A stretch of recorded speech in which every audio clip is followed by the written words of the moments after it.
G'day everyone, and welcome back to another module. And today this is going to be an exciting one for you, I think, because this is when we start to delve into the concept of marketing for your consultancy.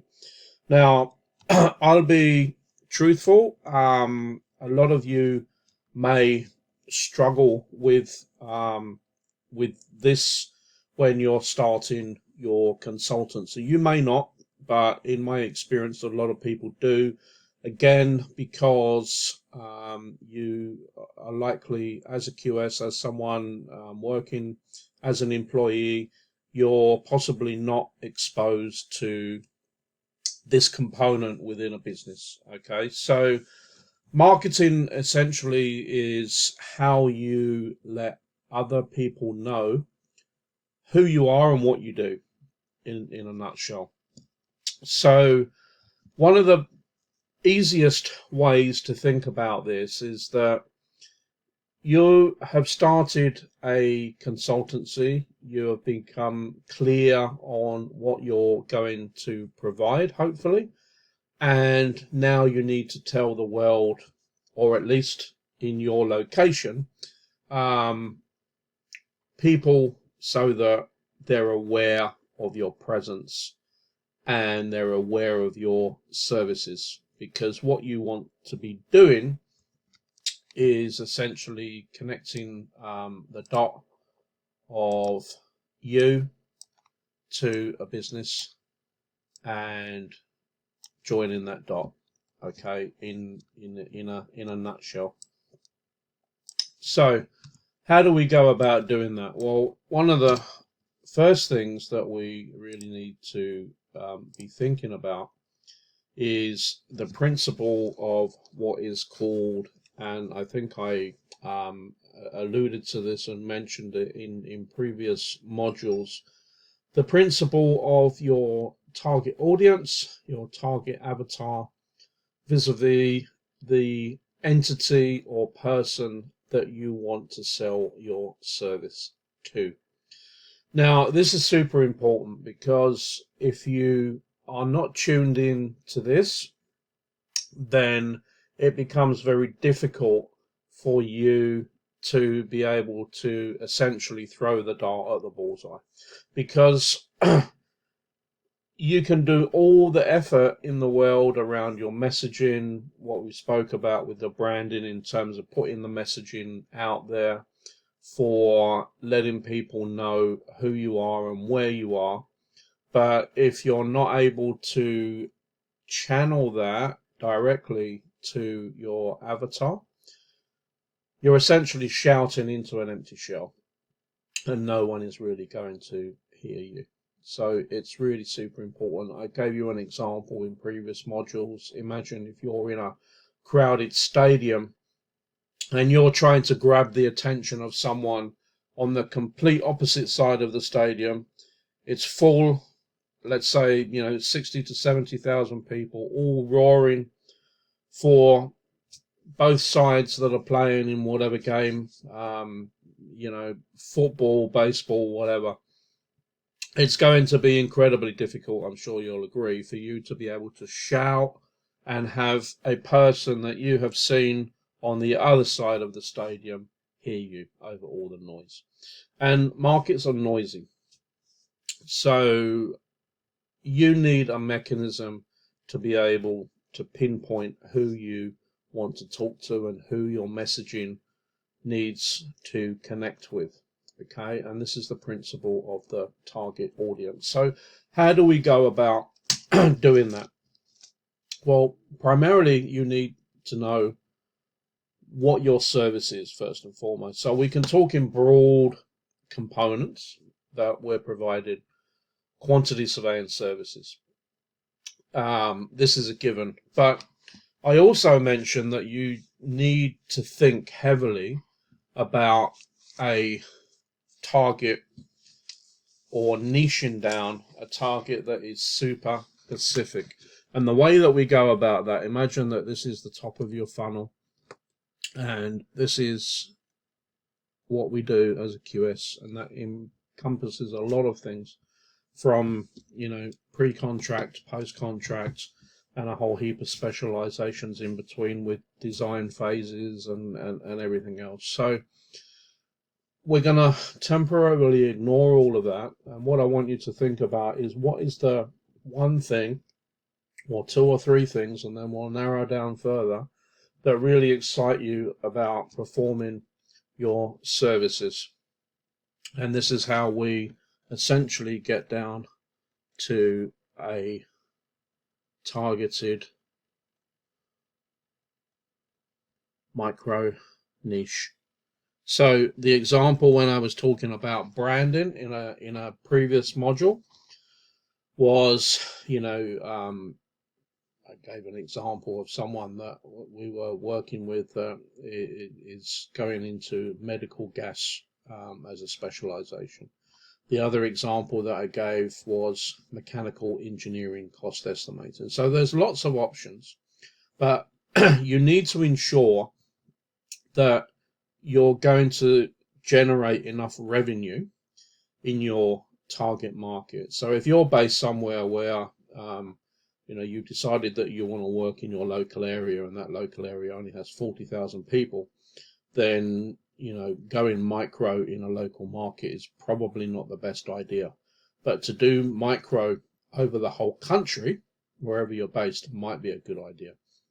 And let's face it, in today's market, there is no barriers really to geographical locations, particularly with all the technology that is available to us in the current area that in the current time that we live. And it really is a conscious decision for you as to what you are going to concentrate on for your consultancy. I spoke about in branding again that going broad, there's nothing wrong with it, but you are going to compete with everybody. By micro niching, you essentially your marketing becomes less difficult because you are generating expertise into a very narrow area, and people will soon get to know that that is a benefit to them. So with all that said, and with the micro niching, I hope that all makes sense. Whether you choose to go broad or whether you choose to go micro niching, you then have to determine who this target audience actually is. Okay, so this can be simple as you're going to target contractors, you're going to target consultants, QS consultants, you're going to target subcontractors, etc., etc. You need to work this out because you know what you want to do. I work with individuals in the main program, and we work on this together to narrow it down and get super specific with this. But you're going to have to make that decision and decide whether you want to just be broad or whether you're going to concentrate on a specific area of work. So in my experience of this type of thing, I've come across people who have decided, for example, to only work with plumbers, to only work with tiling subcontractors, to only work with carpentry labor only subcontractors. And you just need to do what is the best for you in your location and country. Okay, particularly when you're starting out, because just opening up the bandwagon to everybody and getting known for just doing everything is going to put you in a position where your pricing will have to be competitive with everyone else offering that in the market. So there's no shortage of opportunities in my opinion. You just have to get creative. So you do concentrate on your target audience, and once you know what your target audience is, excuse me, you then have to decide where they hang out. And that may sound like a silly thing, but it's super important. It's clarity on who you're going to work for, And then where is the best place to get hold of those? Where do they hang out? And by that I mean, you know, where are they going to be present? Okay, they have a physical location, sure. They have more than likely projects, if they're a contractor, on the go that are in different locations around your area or within your country or internationally. If they're consultants, they're going to have a presence. But where beyond that do they hang out? You're going to find them in, you know, Google searches. You're going to find them in, you know, trade databases. You're going to find them with probably a Facebook business profile, a LinkedIn business profile. They may even have YouTube channels. Some of them are getting sophisticated and have, you know, that they have TikTok accounts. They have, you know, Pinterest accounts, all manner of things. They attend trade shows. They write articles. Go anywhere where they are hanging out. And by hanging out, I mean present. Where are they present? And that's how you find them. So if you wanted to work locally, a good place to start is Google searches.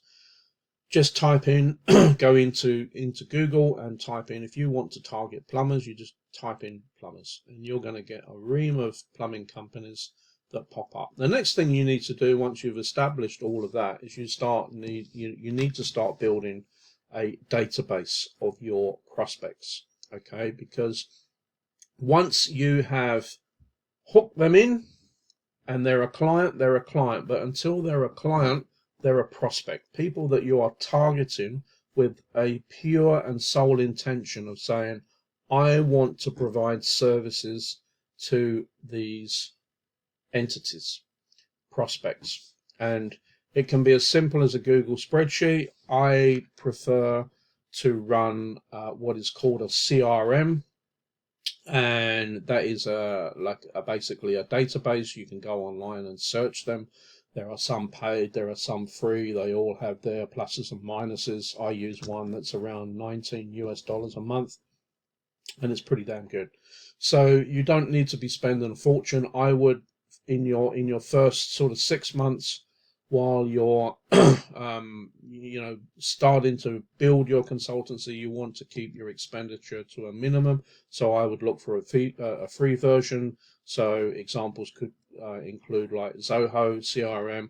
But go out there, search. The best way to search, I find, is go on Google and say, you know, top 10 CRMs in 2023, for example, and you're going to get you know, a heap of sites to go in that are, you know, offering you know, kind of like reviews and the pluses, the minuses, and just educate yourself and just make a decision. If they're free, you know, download and try like 2 or 3 and just find one that is going to work for you.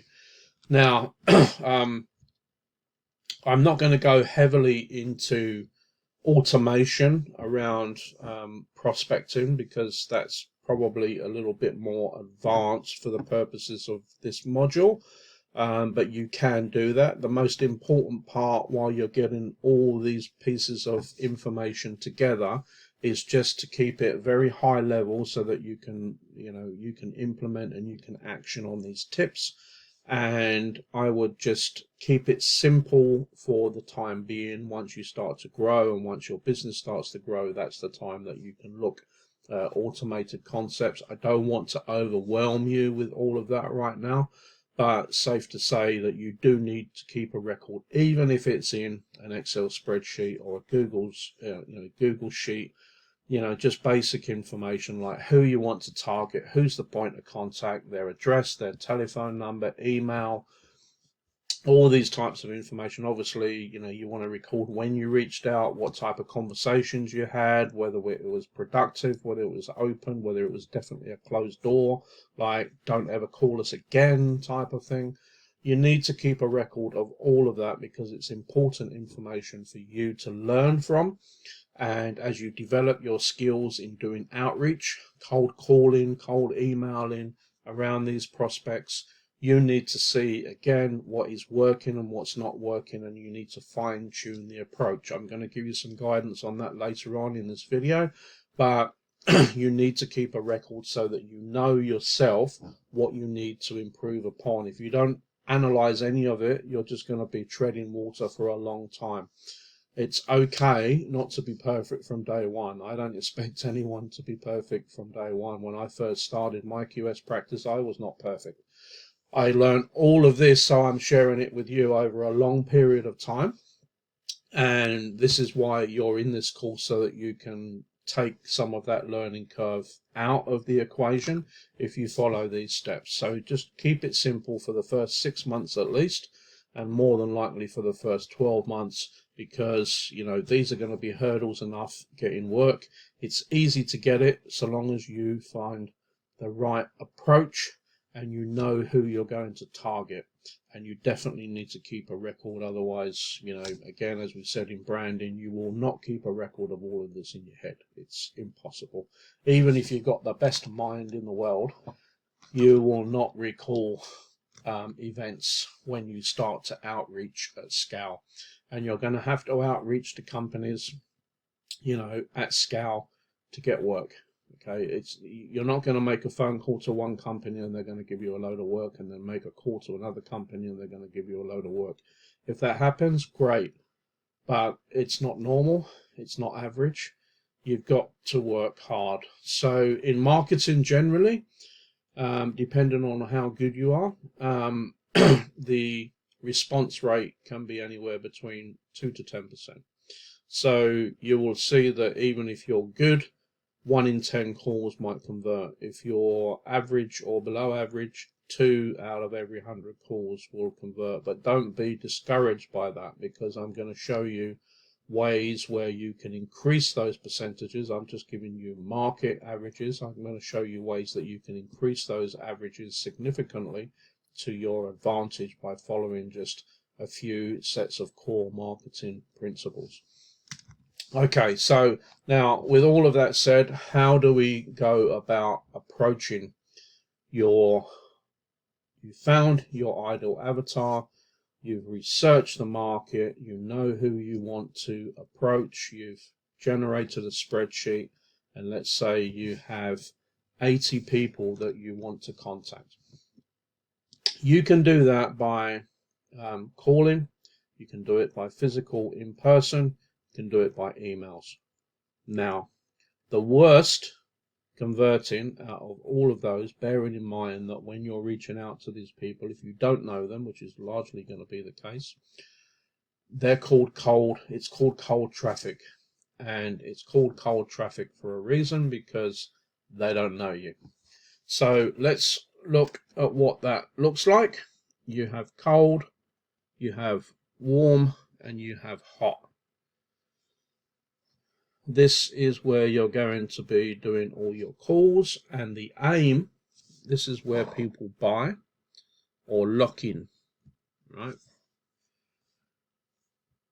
You have to work all of those into a warmness, and if you remember from the branding, we do that by nurturing, and then we continue with the nurturing until we make them hot.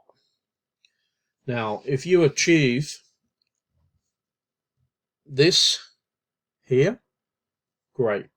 I would say good job, and I hope that you had recorded the approach that you've followed, because that means it works, and you want to keep on repeating that until you get more than one client, and then you are adding clients consistently using that method. But generally, this is how it's going to look. So my advice, you either do in person, which is really effective, or you do cold calls. Problem with emails is that lots of people like to send emails because they're scared of phone calls, or they're scared of physically rocking up at a company. Now, you can by all means proceed with emails. I'm not saying they don't work, but they have a much lower success rate, because put yourself in the position of anyone. When you receive an email from someone that you don't know, particularly if it's laden with like sales pitches, you generally bin it. I do, and I know that the majority of other people do as well. The reason being is that no one has taken the time or effort to understand what I'm actually looking for as a consumer, as a purchaser, as a brand that is looking for professional services. You know, the worst ones that you get are into your inbox. Hello, I'm such and such. I do, you know, web design, and we've done it for thousands of people, and we can design one for you. Click on the link and buy now. Well, why would I do that? You know, I've got websites, and you know, we do all of ours in-house, and we're pretty damn good at it. We do it for others as well, on the same basis. So why would I want your service? There's no research. No one has understood what we need. You know, they perhaps could have been considered for services if they'd just taken the time to ask simple questions around, you know, do you have a website? You know, are you happy with it? You know, were you happy with the services that you got? Are there any problems with it? What you're doing by engaging in that type of conversation is you're what's called probing, and you're probing for a problem. And this is how we sell. This is how we sell a service. We sell a service based on someone's problem that they need a solution to. Now, you've likely never considered this before because you've never been in that position. And that's absolutely fine. That's why I'm running and guiding you through it now. It's easy to get once you've practiced. You won't get this overnight. If you do, absolutely fantastic. It means I've done a good job of explaining it perhaps, but more than likely you won't. You're going to have to revisit this, learn more, implement more. It takes a lot of practice. Even people who are serious, you know, professional marketers, they are always testing, always. They don't get it right on every occasion. I don't get it right on every occasion, and I've got, you know, 20 plus years worth of experience in marketing. And you have to keep testing, you have to keep experimenting, but it all boils down to one simple thing, and that is that your person, your corporate, whatever, they have a problem, right? Now, I could go super deep into this around, you know, sometimes they have a problem, but they're not aware that they have a problem. You know, they're aware, they're searching for solutions. They're so super aware that they already know the solutions, and they're investigating what those solutions are, etc. There's different stages around that, but we'll keep it simple for the time being. And you're over here as a service provider with a solution, you know, a service. You're going to provide a service which solves someone's problem. It may be that, you know, if we make it relatable to quantity surveying, you're going to provide a service. Again, let's use our mechanical engineering cost estimation specialist niche. You're looking to help contractors, subcontractors with their tender pricing, for example. It may be that you become a specialist in going through tender documents and highlighting, doing like loophole engineering and highlighting all the problems with the documents so that they can assign a risk value or define tags, you know, clarifications, those sort of things. Whatever it is, you're offering a solution around someone's problem.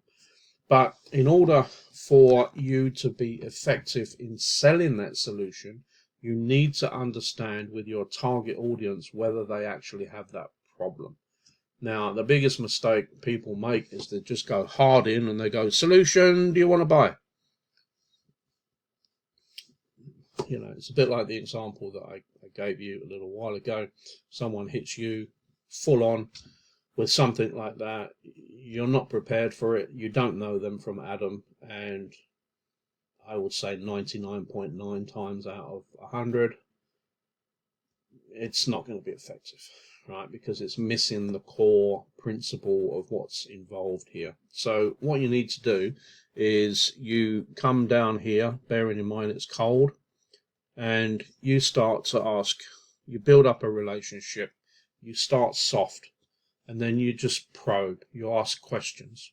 And you ask questions around, you're trying to extract information, and in the nurturing phase, the more comfortable that they become, You know, apply this like you would in anything in life, right? The great analogy in marketing is, you know, it's like dating. You know, you go into a bar, you see someone of the opposite sex in there, and like, you know, it takes a sequence to have a conversation and to build that relationship before you go for marriage, right? You know, you don't just walk up to a stranger in the bar and say, will you marry me? It's the same approach here. What you need to do is you need to start soft, and, you know, you have that conversation, just humanize it. Okay. So, you know, humanize it. I can give you an example here of if you were cold calling. So you could just, you know, make sure you're talking to the right people first and foremost. Do your research, and you could just call and you want to speak to, let's say, Alex, who's the head of the estimating department for this MEP contractor. Right. So this is what I mean by soft. This is just an example, right? You can work on different opening lines yourself, but I just want to give you an example. So, is Alex there? And then you pause. And then they say, you know, the affirmative, and you say, this is Alex. Okay, this is just, and then you state your name. The reason why we're saying this is just is because you're lowering the significance of yourself. Okay, this is just, you know, I'm no one. I'm not putting my ego hat on. This is just me, right? I'm not important. That's the tonality that you're putting behind that statement. Okay, your name here. I was wondering if I could I was wondering if you could possibly help me out for a moment with the right tonality, and then you pause. Now, more than likely, Alex is going to say, oh yeah, sure. What can I help you with? At that point, they're not going to put the phone down because it's a soft approach. And that opener it's not confrontational. You're not asking for a sale. You're not pitching, but you're asking permission. And this is important. You're asking permission of Alex, who is a busy person, and you're asking permission for his help. And people love to help people. It's a psychological thing. So he says, you know, okay. And then you're just simply going to say, you know, well, I apologize, Alex. I'm not quite sure that you can right now. I called your company to see if you would be open to any possible hidden gaps in your estimating function that could possibly be causing you to add risk unnecessarily into your tenders. Now, what I'm doing by that is I'm forcing Alex to think about something that he's not really thought about before. And he's likely to say, what do you mean? What do you mean by risk in my tenders? And then you can start to have that conversation. You can say, oh, well, you know, that's a good question, Alex. So, you know, I just wanted to explore, like I said, if you feel that you have any hidden gaps in your tendering process that could be causing you to miss some risk, you know, do you mind if I ask you what your process is, you know, for defining risk in your bids? Do you ever get into a situation where you know, you're running tight on time, and you make you know, you make global decisions that might not be in the best interest of you know, the tendering process? Are you you know, do you think that there's any possibility of any hidden gaps there at all? And you just have that rapport, and what you're doing is you're looking to keep that conversation alive. You're looking to build that relationship with Alex without coming across as salesy. You're forcing Alex to think about his own problems in his company. And if you do it correctly, it takes practice, but if you do it correctly, Alex is going to start to share the problems that he has, and he may come back. Let's just take an example and say, well, actually, we're really under the pump at the moment. We're bidding on lots of work. We have a team of 4 estimators, but in all reality, that's not enough. But we can't afford to, employ another estimator because, we're busy for 1 month and then we're not so busy for 2 months. So, and then you can jump in and say, well, and then you soft offer, would you be open, Alex, to the possibility of using external resources to help you when you have areas like you've just mentioned where you have pressure.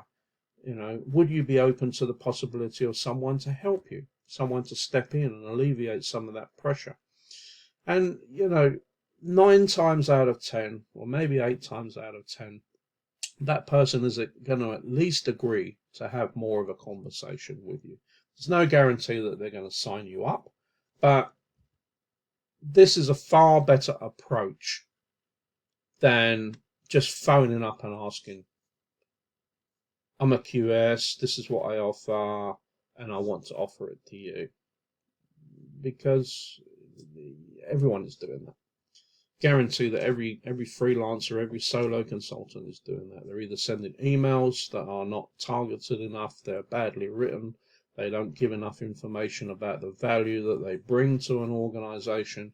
You need to stand out. And if you stand out and are prepared to have those conversations in person or on the phone is more efficient because you don't all, you do away with the time travel. But hopefully you can see where I'm coming from, that those type of conversations about probing and building and nurturing, and this can be done over a series of conversations. What you need to do is detach yourself completely from the sale. Completely detach yourself from the money side of things. Have a conversation like a real human being with someone to get to the core by probing of what their problems are. That is the mission. That is what you're trying to achieve. You're not trying to achieve at this particular point selling anything. You're having a conversation, and you have 1 conversation with Alex, you have 2 conversations with Alex, you have 3 conversations with Alex, and then you are able to solve his problem because you've converted him from a cold lead, he's become a warm lead, and then he's become a hot lead, and you make a proposal and he engages. Hopefully you can see that it is in how you approach and how you nurture and how you bring people through that phase. Now, is it going to be that easy from day one? No. It's super important, though, that off the branding module that you do get messaging and your elevator pitch, or what I'm going to call now your big plain English statement. And by that I mean something that is easily rolled off your tongue and can be easily understood by the person receiving it, that tells the whole story of what problem you solve.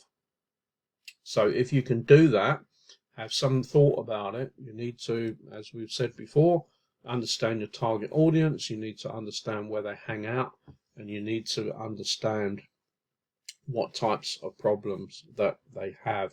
So to wrap up the marketing, how do you know what problems they have? So you can do it one by one with a conversation, and I've given you an example of the the convo with Alex. But you can also create surveys, polls. You can go onto social media and look at where your target audience hangs out and just ask the questions. Hey, I was just wondering, what's the biggest problem that mechanical contractors are facing right now in XYZ location? And you're going to get boom, boom, boom, boom, boom, boom, boom, boom, boom. And what you're looking for is frequency. You're not looking for, Michael from XYZ location that has a single problem that's only a problem for him. You're looking for a series of problems. So, if you've got Michelle from Dot that says, my biggest problem is I don't have enough time to finish tenders on time. And then you've got, Philip who says, my biggest problem is I don't have enough resource to get my tenders done on time. You see where I'm going with this. If you've got like 6 or 7 people saying, this is my problem, and it won't be in exactly the same words, but you're looking for the generality of what their problem is, and that problem is, I'm stuck when it comes to tendering. I'm running out of resources. I'm running out of time. Hands up, I need help, essentially. Then you start conversations with those people immediately. And you also have identified that that's a problem, and you just keep going out there, you keep asking questions, you keep doing surveys, you keep having conversations, and you keep a running tab in a spreadsheet of what people's problems are and how many times they occur and what language they are using. This is important, because then when you come to content creation, like we spoke about in the branding lesson, you create content specifically around those problems and specifically with the language that the people are using that have those problems. So if that one of those people says, I have a problem in that I just don't have enough resources to complete my tenders on time, then you use that language in your messaging. The problem is, I have a problem with my tenders. The specific language is, I have a resourcing issue. You create content around that, preferably a story of how you've assisted someone through a similar problem, what you've done, how you can help, and make it story based, because those really resonate with people more strongly. Okay, so with all that said, I'm going to give it a wrap now for marketing. This module, truth be told, could be like 30 hours long easily. It could be 60 hours long easily. But I've attempted to keep it at a very high level and actionable steps that you can take now, so that you can start to think about where you find your leads. And to be frank, there is no shortage of leads. Even if 10 QSs popped up tomorrow competing against you, if you do this correctly, you don't have any competition, because people are not doing this. Okay, QSs do not understand marketing. They will just be sending out flyers, they will be sending out emails, and no one is really going to take them seriously, because that's how they receive incoming from everybody else. They're only interested in solving their problem. They don't care about you. Let's be truthful with that. They only care about themselves. They care about their problem. So if you are the vehicle to solve that problem, and it solves their problem, that's all they're interested in. It could be you, it could be one of your competitors. So you need to make sure that you've got your messaging correct and you've got your procedures and your processes correct, so that it will be you. I hope that all makes sense, and I will see you in the next module. Take care.